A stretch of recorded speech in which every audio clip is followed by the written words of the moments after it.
Good morning. Today we will start labor. Now, first, what do you mean by labor? If you want, please jot it down. All human efforts of body or mind which are undertaken in the expectation of reward. This means you are working manually with your own body or mentally, that is with your own mind. Why you are working? Only your expectation is that you will be getting some reward for that. That is known as labor. Now, essentials of labor. Now, three essentials are there. First, human effort. Human effort comes under labor. Clear? Second, number two, both physical and mental labor. Maybe you are working physically with your own body, or mentally, maybe your brain is functioning. These are the essentials. And the last one, alright, expectation of a reward. You are working because you know you will be rewarded. Clear? These are the essentials. Now we will classify labor. Clear? We'll classify. When we classify labor,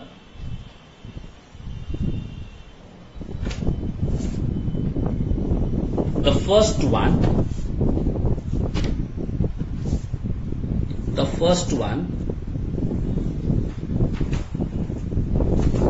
is known as skilled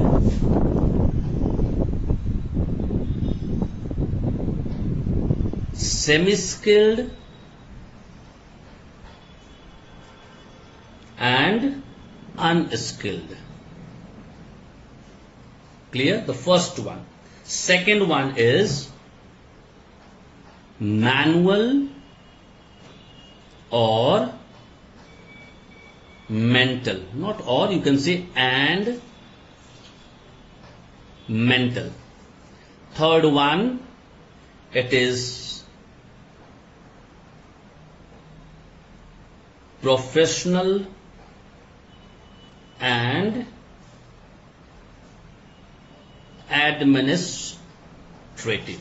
Now, one by one we will discuss all. First is the skilled. Clear? First one is the skilled labor. Now, who are skilled laborers? Those who are specialized with the training for a particular profession, like MBBS. This means you are a professional doctor. B.Ed. This means you are a professional teacher. This means you are skilled. You have completed some course and that made you a full skilled person so that you can work. So this is known as skilled labor. Second is semi-skilled. This was the first one. Second is semi-skilled. Semi-skilled means those workers who have only a part of professional training. They have taken a little bit training from somewhere. Like you can see the goldsmith, or you can see the carpenter, or the weavers, alright, the tailor person. What they do? They learn from someone and they do their work. Now they comes under semi-skilled. This doesn't mean they don't know anything. They know. But if you will ask to the extreme level of their work, they will not able to do it. Clear? Like, I don't know how many of you know, before engineering there is a diploma course. Before diploma there is an ITI course. ITI is also skilled, but not as much skilled like BTech and BE. Diploma is also skilled, but not like BE and BTech. So this only shows that what do you mean by semi-skilled. Now, third one is skilled.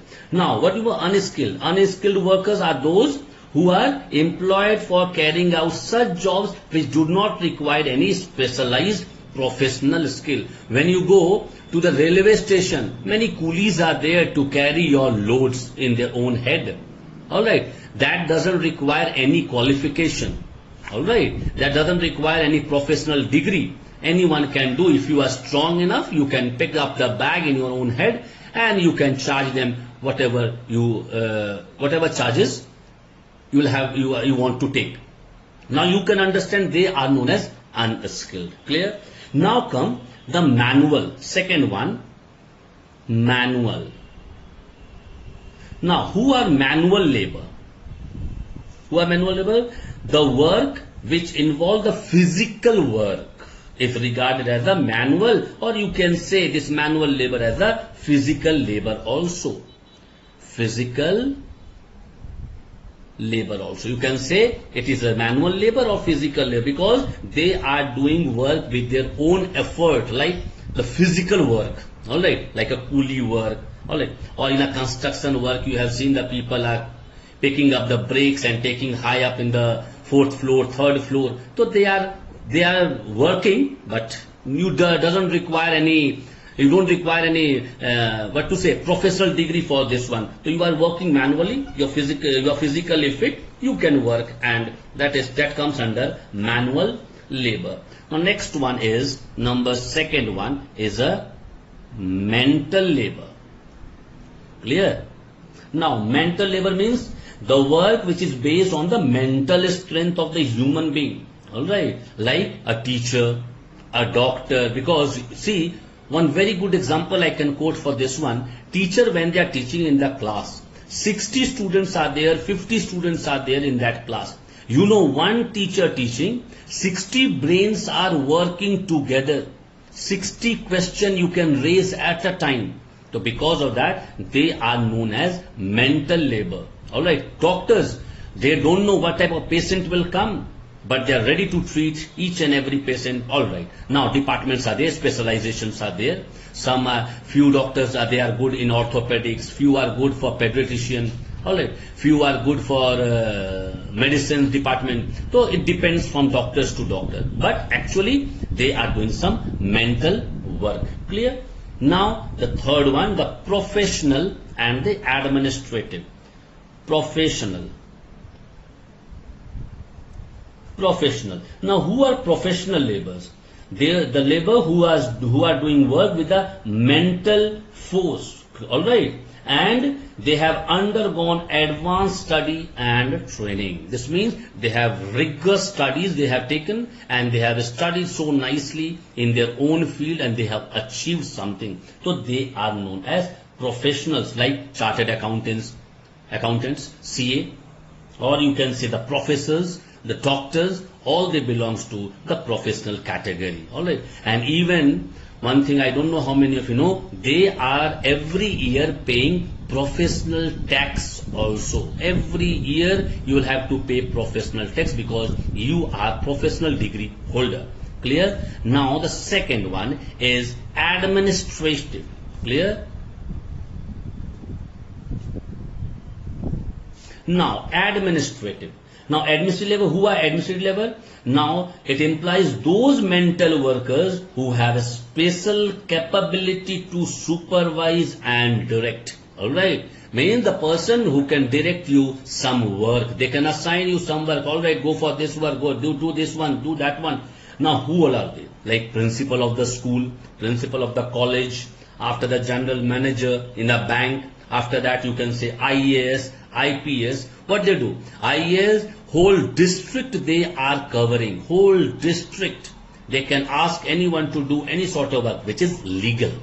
SSP or SP of a district, they are entitled to take care of all the policemen of that particular district. They can assign duty that this is your duty, in this place you will have to go and do the duty. This comes under administrative. Clear?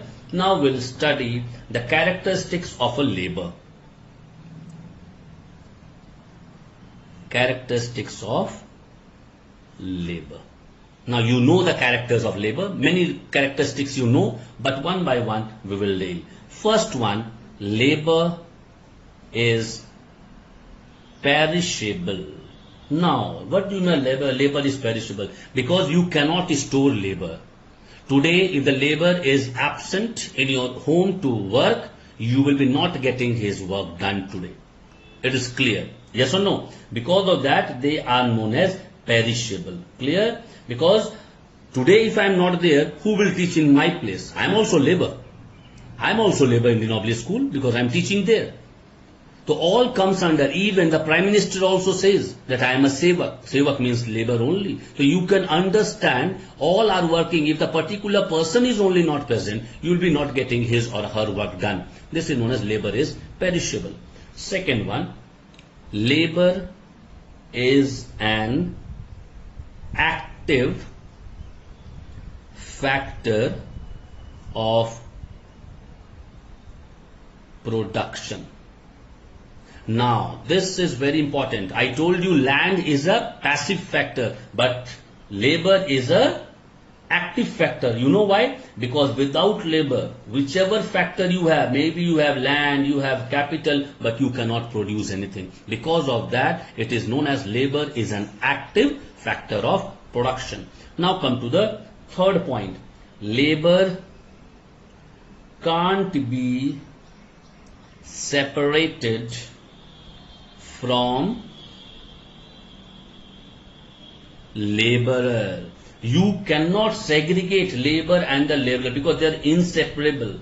Because the laborer will have to present himself at the place of work where the work is going on. Otherwise, you will be not getting his work done. This is known as that labor and the laborer, you cannot separate them. They are inseparable. Clear? Now come number fourth one. Laborer sells his labor, not himself or herself. This is very important point because when we pay some worker the money, we think that whatever we will ask them to do, they will do. No. Because they are selling their work, their labor. They are not selling themselves. You purchase me. You have not purchased that particular person. You are taking work of that particular person. Clear? So you should know what is the duty you have assigned them before taking them into the job. So you ask them to perform those jobs only. Otherwise, they are that type of person, they can quit from your job and they can go to next door. They can go to second door. It's not that they are only dependent on you, that if you will be removing them, what they will do. They can do any sort of, because they are labor, any sort of work they can do. Now, the fifth one. Labor is mobile, not your mobile phone. Labor is mobile means that they can move from one place to another and also from one occupation to another. I told you just now. They can leave your job and they can go. Why? Because you have not purchased them. Yeah, you are paying them, you can take the labor of them, not the laborer. Clear? So they are mobile.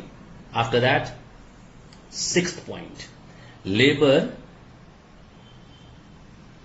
differs in efficiency. This is very important. Clear?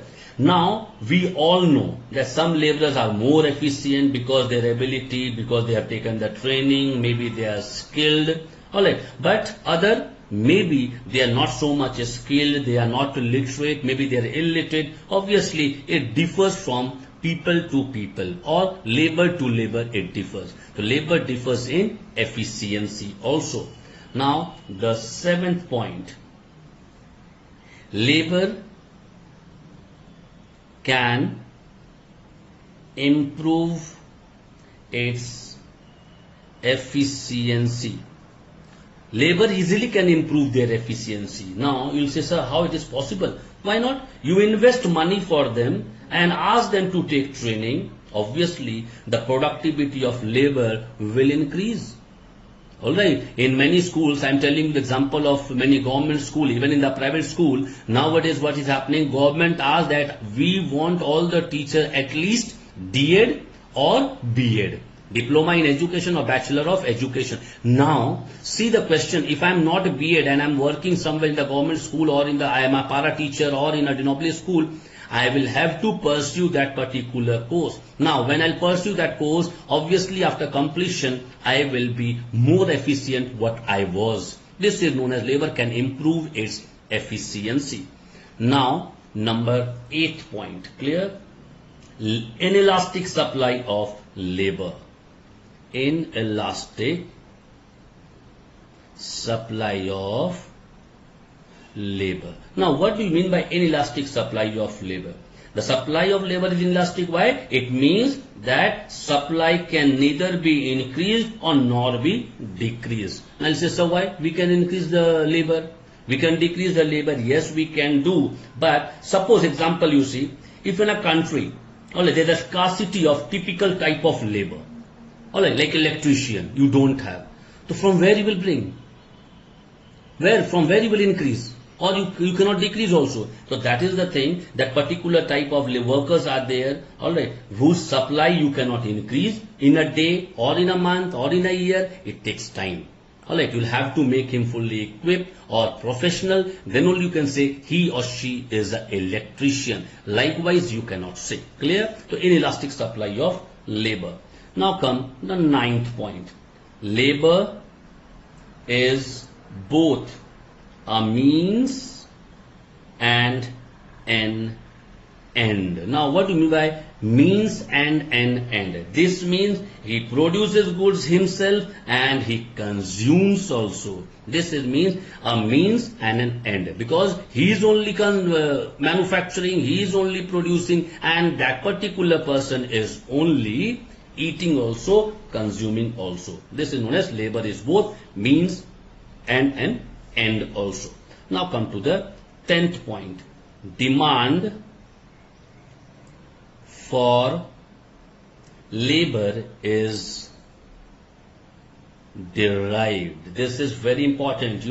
Labor is not directly demanded like goods and services for consumption. We are going to the market and we are asking, we give 2 kg of rice, 1 kg of pulse and half kg of sugar. We are demanding, but we cannot demand in the market directly the labor. Why? Because labor is not directly demanded like goods and services. The demand of labor is derived. How? Laborers are demanded only when there is a demand of goods and services produced by them. Suppose you need grains.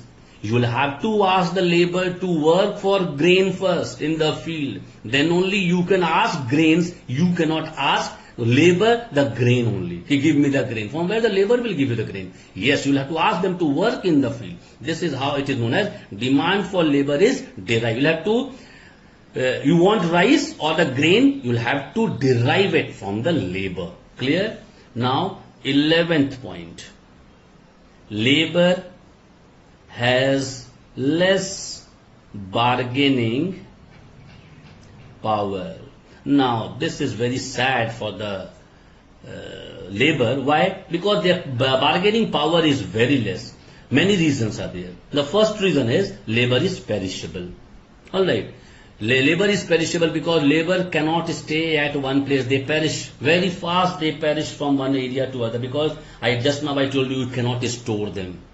First. Second one, that laborers are generally poor. Obviously, poor people, they cannot demand. You know that.